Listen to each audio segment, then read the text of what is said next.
All right, welcome. Today we've got a really fascinating challenge ahead of us. We're going to take what is honestly one of the most confusing and jumbled up sources I have ever seen, and we're going to decode it to uncover what I think is a truly beautiful and profound story. Okay, so take a look at this. This is it. This is our source material, the whole thing. It's a mix of Arabic, English, some Thai, a bunch of numbers. I mean, what on earth is this supposed to be? It looks like complete nonsense, right? But what if it's not? And that's really the big idea for today. We're going to treat this whole thing like a puzzle. Think of us as detectives. Together, we're going to piece this together and find the incredible story that's hiding inside all of this digital static. Okay, so first things first. Like any good investigation, we need to break down the evidence.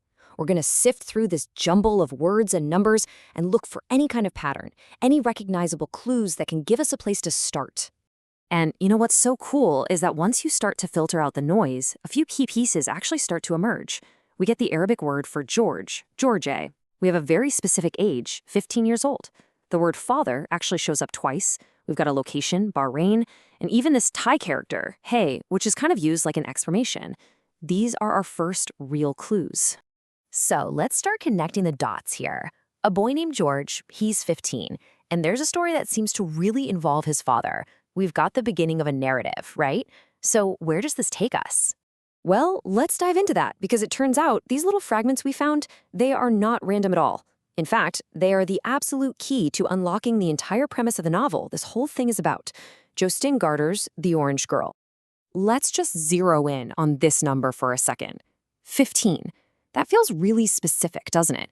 In storytelling, a detail that precise is almost always a huge clue, pointing us right at our main character. And boom, there it is.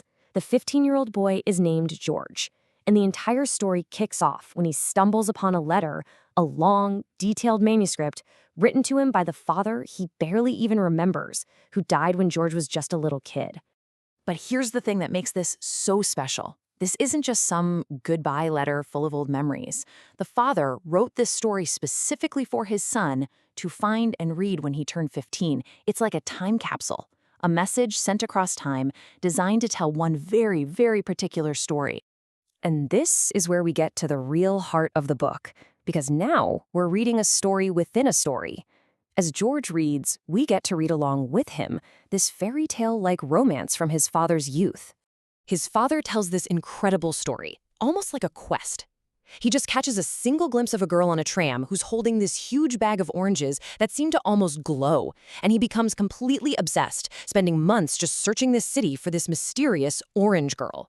He follows clues, has all these near misses, until at last he finds her. And they fall deeply in love, but as we know from the very beginning, their time together is going to be tragically short. And this quote just nails the whole vibe of his story. It's so full of romance and destiny and this beautiful but also kind of sad sense of hope. All while we and his son Garrick know that it's going to end in loss. So you have to ask yourself, right? Why tell this story? Why this specific fairy tale of the orange girl? Well, because this entire beautiful narrative, it was all a setup. It was a prelude, constructed to lead George to one single, profound, and absolutely life-altering question. And here we are. This is it. The real reason the father wrote the letter in the first place. The whole story has been building up to this one moment. There it is. Through his own story of finding love and facing loss, the father asks his son to think about the most fundamental choice there is. If you knew everything, the absolute joy of finding your own orange girl, but also the crushing pain of losing them, the beauty of the world, and the certainty that you have to leave it, would you still say yes? Would you still choose to participate? I mean, just think about how heavy that is. A father, speaking from beyond the grave, is asking his son, who's just standing on the edge of his own life, to really think about whether it's all worth it. It is just a breathtakingly powerful moment. Okay, so now let's rewind. Let's go all the way back to that jumbled up mess of a review we started with, because now when we look at it, it starts to make a whole lot more sense. What just looked like random noise before now looks like a global echo. The mention of Bahrain isn't some random plot point, it's probably just where the person who wrote this is from. That Thai character isn't a mistake, it's an expression of emotion. This jumble of Arabic and English isn't gibberish. It's somebody trying their best to express how they feel about a story about a 15-year-old boy named George and his father. And that's the real magic here, isn't it? This deeply personal letter from a father to his son ends up asking a question that is so universal it just breaks through all language barriers. The themes of love and life and loss and the choice to embrace it all anyway, they resonate with someone in Bahrain just as deeply as they do with someone in Thailand or anywhere else in the world. And so, that question, it travels from the father to his son George, and now it kind of lands here with us, with you. Knowing everything you know about life, its incredible beauty and its inevitable heartbreak, if you were given the choice, would you take it? Would you say yes?